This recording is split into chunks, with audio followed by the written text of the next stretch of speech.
Good day mga kaibigan. Pag-usapan natin itong napakagandang kotse ng Mitsubishi. Itong Mitsubishi Lancer.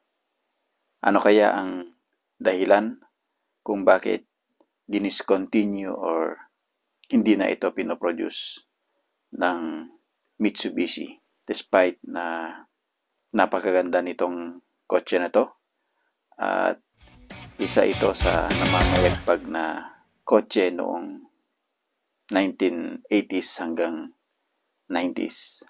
So, ano kaya ang nangyari? Bakit diniscontinue ito ng Mitsubishi? Sa tingin ko, sa idea ko is dahil sa competition ng sales is ito ang isang dahilan kung bakit diniscontinue ito ng Mitsubishi.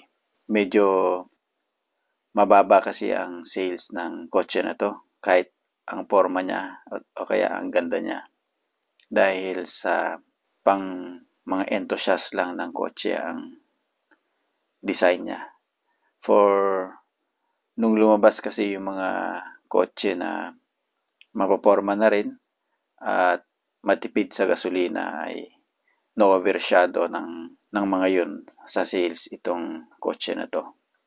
Kasi ang pagkakaalam ko, ang Mitsubishi Lancer ay isa sa pinaka magastos sa gasolina na kotse. Kasi na-experience ko namin ang nagkaroon ng brand new nitong Mitsubishi Lancer. Which is talagang ang fuel efficiency niya or fuel economy niya ay napakababa. Magastos siya sa gasolina, mga kaibigan. Pero sa performance niya at siyempre sa looks ay hindi ito napag-iiwanan. Kaya gustong-gusto ng mga car enthusiasts or mga mahilig sa sports car ang Mitsubishi Lancer.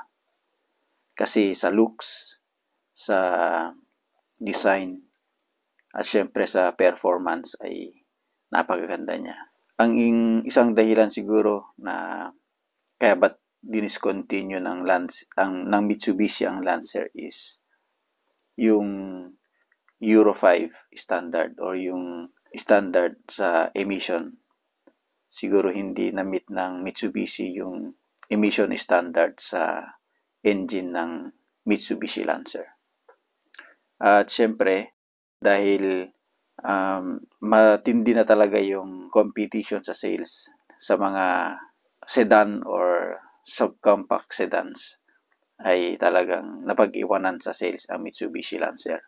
Kaya siguro diniscontinue ng Mitsubishi ito. Sa tingin mo kaibigan, kung sakaling ibabalik ba ng Mitsubishi ang Mitsubishi Lancer, bibili ka kaya ng isa nito? Or papatok kaya ito kapag ibabalik ng Mitsubishi ang Mitsubishi Lancer? Kagaya ng Mitsubishi Pajero, patok na patok yung sasakyan na yun pero diniscontinue rin siya ng Mitsubishi.